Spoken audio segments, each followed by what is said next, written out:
السلام عليكم ورحمة الله وبركاته. وعليكم السلام ورحمة الله وبركاته. الحمد لله نحمده ونستعينه ونستغفره ونؤمن به ونتوكل عليه ونعوذ بالله من شرور أنفسنا ومن سيئات أعمالنا. من يهده الله فلا مضل له ومن يضلله فلا هادي له. وأشهد أن لا إله إلا الله وحده لا شريك له. وأشهد أن سيدنا وسندنا وحبيب قلوبنا ومولانا محمدا عبده ورسوله الذي أرسله بالحق بشيرا ونذيرا وداعيا إلى الله بإذنه وسراجا منيرا. فقد قال الله تعالى وتبارك في كلامه المجيد وفي فرقانه الحميد. أعوذ بالله من الشيطان الرجيم. بسم الله الرحمن الرحيم.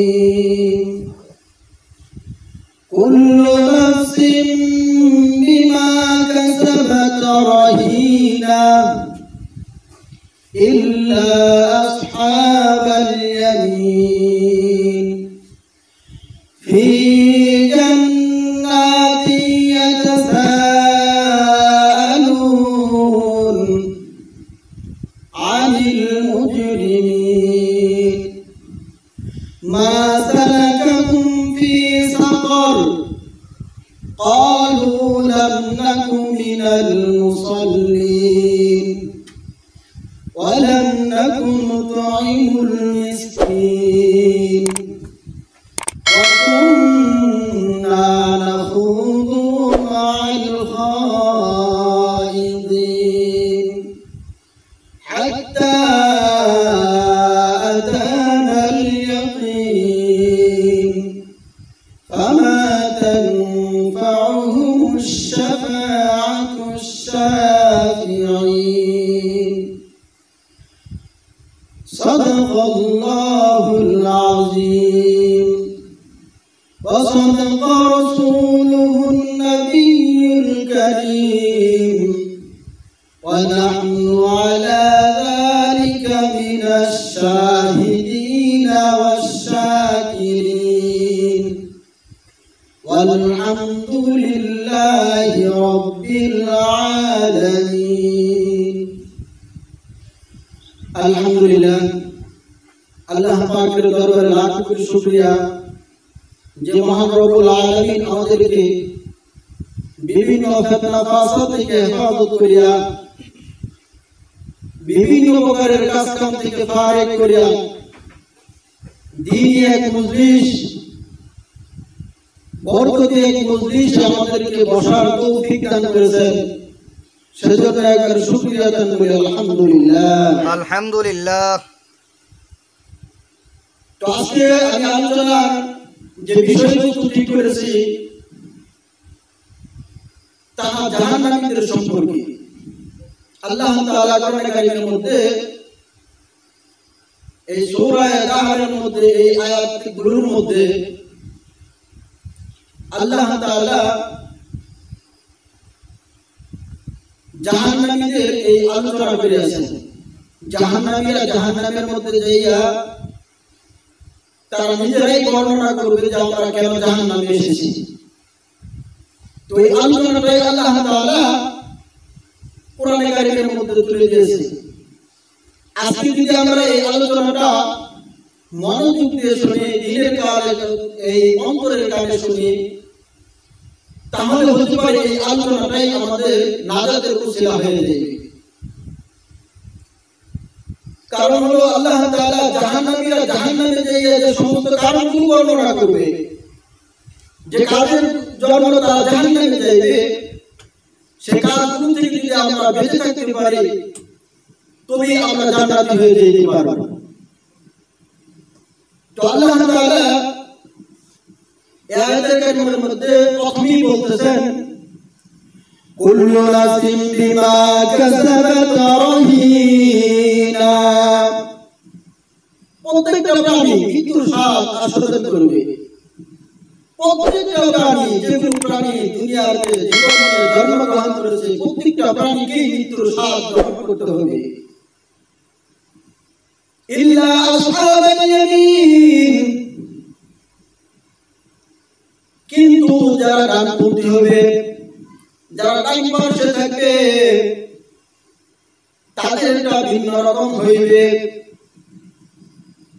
আর জাহান্নামীরা যারা বামপন্থী হইবে, তাদের সম্পর্কে আল্লাহ তাআলা বলেন, ফি জান্নাতিন ইয়াতসাআলুন, ডানপন্থী লোকগুলো জান্নাতে যাইয়া তারা পরস্পর আলোচনা করবে, জাহান্নামীদের সাথে আলোচনা করবে, ও ভাই জাহান্নামীরা, তোমরা কেন জাহান্নামের মধ্যে এসেছো? তোমরা কেন, মা সালাকাকুম ফি সাকার, তোমাদেরকে কোন বিষয়ে, কোন কারণে জাহান্নামের মধ্যে, সাকার নামক জাহান্নামের মধ্যে নিক্ষেপিত করলো?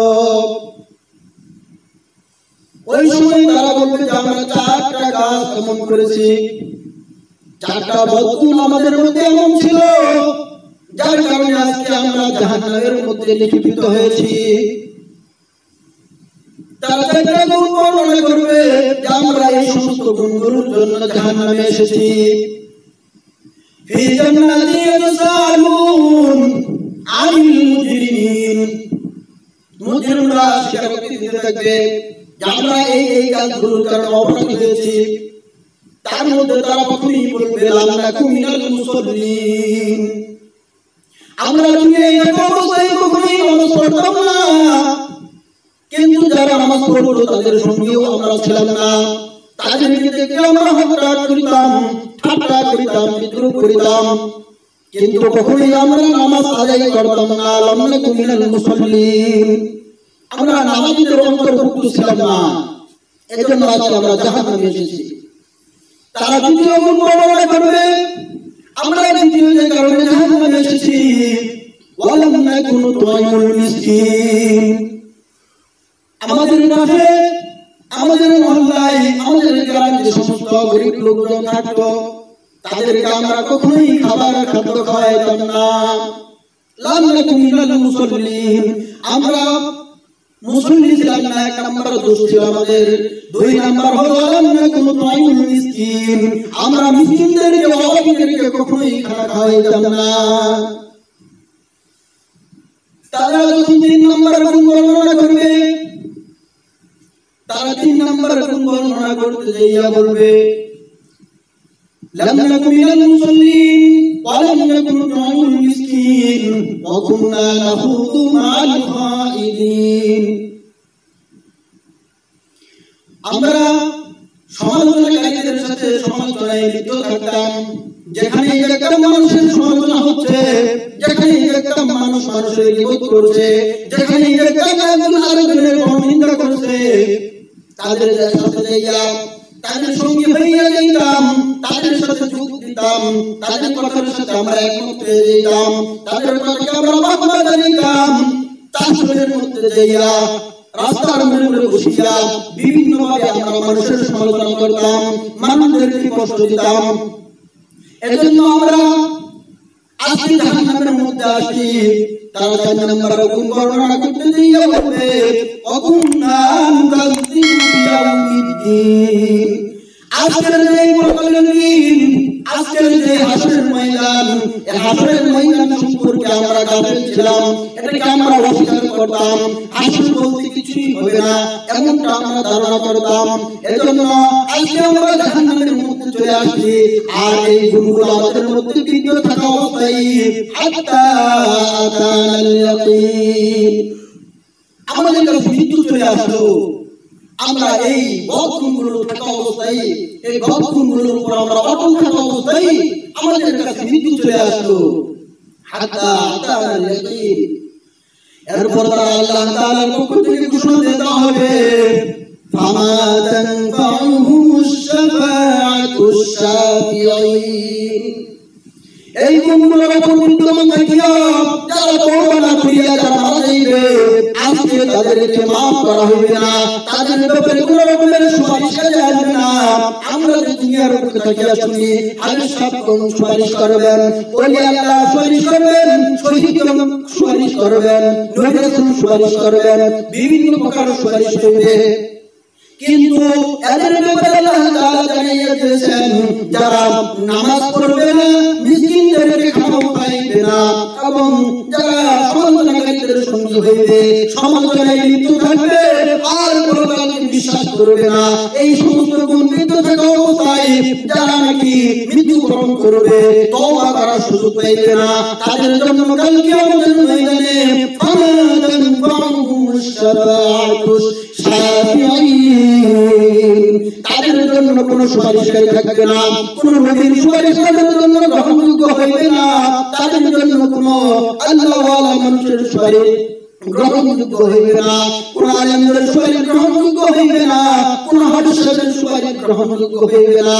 তারা কাল কিয়ামতের ময়দানে আল্লাহ তাআলা তাদেরকে বলবেন তোমরা জাহান্নামে চলে যাও। তাহলে আমরা আসেন দুনিয়ায় যতদিন আমরা বেঁচে আছি, আল্লাহ তাআলা যেহেতু আমাদেরকে বলে দিলেন যে এই কাজগুলো থাকলে, এই গুণগুলো আমাদের মধ্যে থাকলে আমাদের জাহান্নামী হতে হবে, আসেন আজকে থেকে আমরা এই গুণগুলোর বিপরীতে চলে যাই। আজকে থেকে আমরা তওবা করি, আর বাকি জিন্দেগিতে কোনোদিন নামাজ কামাই করব না, আমরা মিনাল মুসাল্লিন হব না, আমরা মুসল্লিদের অন্তর্ভুক্ত হব, আমরা মিসকিনদেরকে খানা খাওয়াবো, সর্বদা আমাদের সাধ্য অনুযায়ী দান খয়রাত করব, এবং সমালোচনায় কখনোই লিপ্ত হব না। সমালোচনা এমন এক মারাত্মক গুনাহ যেগুলো আল্লাহ তাআলা কখনোই মাফ করবেন না। এই সমালোচনা গীবত করা এমন মারাত্মক ভয়ঙ্কর গুনাহ যে গুনাহ সম্পর্কে আল্লাহ তাআলা বলেন এই গুনাহ আমি কখনোই মাফ করব না। যারা এই সমালোচনার মধ্যে লিপ্ত থাকবে, কাল কিয়ামতের ময়দানে তাদেরকে নেকি দিয়ে ওই সমস্ত লোকদের কাছ থেকে যাদেরকে কষ্ট দিয়েছে, যাদের ব্যাপারে সমালোচনা করেছে, তাদের কাছ থেকে মাফ নিতে হবে। এজন্য আসেন আমরা সমালোচনা থেকে বেঁচে থাকি। আর 4 নাম্বার হলো অকুন্না নুকাযযিবু বিয়াউমিদ্দিন, পরকালকে অবশ্যই বিশ্বাস করতে হবে। নাস্তিকবাদীরা আসে বলে যে আমরা পরকাল দেখি না, পরকাল বলতে কিছু হতে পারে না, এজন্য তারা পরকাল বিশ্বাস করে না। কিন্তু একটু ভাবুন তো, আপনার পিঠে আপনি দেখতে পারলেন না, আপনার ভিতরে যে রূহ আছে, আপনি যখন মারা যাবেন এই রূহটা চলে যায়, কেউ দেখবেন না। এই রূহটা ভিতরে আছে, আপনাকে যদি বলা হয় এই রূহটার আকৃতি কেমন, আকার কেমন, এটা কি সুন্দর না কালো, তাও বলতে পারবেন না। কিন্তু বিশ্বাস করেন দুনিয়ায় হাওয়া বাতাস সব সময় বয়ে যাচ্ছে, খালি চোখে কখনোই দেখা যায় না, শরীরে গায়ে লাগতেছে, এটা তো আমরা বিশ্বাস করি। কিন্তু এরপরেও নাস্তিকবাদীরা এই বিশ্বাস করতে চায় না যে পরকাল আছে। তাদের ব্যাপারে আমাদের একটা জবাব হলো, আপনি যে মায়ের বৈধ সন্তান, আপনি যে বাবার বৈধ সন্তান, আপনাকে এই খবরটা কে দিল? আপনার তো জন্ম হয় নাই, আপনি তো জানেন না যে আপনাকে কে জন্ম দিয়েছে। তখন বলবে নাস্তিকবাদীরা, তখন বলবে যে আমার মা বলেছে আমি আমার বাবার সন্তান, আমি কোনো অবৈধ সন্তান না। ওই নাস্তিকবাদীদেরকে বলতে চাই, ও ভাই, তোমার মা হলো একজন সাধারণ মানুষ, তোমার মায়ের কথা যদি তুমি বিশ্বাস করতে পারো, তোমার মায়ের কথা যদি তুমি তোমার জন্মের সাথে তুমি একদিনের সাথে বিশ্বাস করতে পারো যে তুমি তোমার বাবারই সন্তান, তুমি কোন নাস্তিক, তুমি কোন অবৈধ সন্তান না, একথা যদি তুমি বিশ্বাস করতে পারো, তাহলে আমি কেন বিশ্বাস করব না যার ব্যাপারে কাফেররা পর্যন্ত রাহমাতুল লিল আলামিন আলামিন উপাধি দিয়ে, বিশ্বাস উপাধি দিয়ে তাকে ঘোষিত করেছে। মক্কা কাফেররা তাদেরকে আমানতদার হিসেবে আমিন বলে উপাধি দিয়েছে। এমন বিশ্বনবী মুহাম্মদকে কেন আমরা বিশ্বাস করব না? আমরা অবশ্যই বিশ্বাস করি আল্লাহ আছে এবং পরকাল আছে। আসুন তাহলে ওই নাস্তিকদের দিকে আমরা না আগাইয়া আমরা আল্লাহ তাআলার দিকে রুজু হইয়া যাই, আল্লাহ তাআলার প্রত্যেকটা হুকুমে তামিল করি এবং পরকাল বিশ্বাস করিয়া পরকালের জন্য আমরা প্রস্তুতি গ্রহণ করি। এটাই হলো আমাদের বুদ্ধিমানের কাজ। তাই আমরা আসেন সকল গুনাহের কাছ থেকে ফিরে এসে, বিশেষ করে আজকে যে সমস্ত গুনাহের কাজের কথা বললাম, যে কাজগুলোর কারণে মা সালাতুকুম ফি সাকর, সাকর নামে জাহান্নামের মধ্যে তাকে নিক্ষেপ করা হবে, এই সাকর নামে জাহান্নাম থেকে বাঁচার জন্য আসেন আমরা এই চারটা বড় অভ্যাসকে আমরা নিজেদের ভিতর থেকে দূরে সরিয়ে দেই আর আমরা ভালো ভালো অভ্যাসগুলো গ্রহণ করি। আল্লাহ তাআলা আমাদের সকলকেই সকল প্রকারের পাপাচার থেকে বেঁচে থেকে, সকল প্রকারের পাপাচার থেকে বেঁচে থেকে জান্নাতের পথে, নেকের পথে, ভালো পথে আমল করার তৌফিক দান করুন। আখিরু দাওয়ানা আনিল হামদুলিল্লাহি রাব্বিল আলামিন। আসসালামু আলাইকুম ওয়া রাহমাতুল্লাহি ওয়া বারাকাতুহু।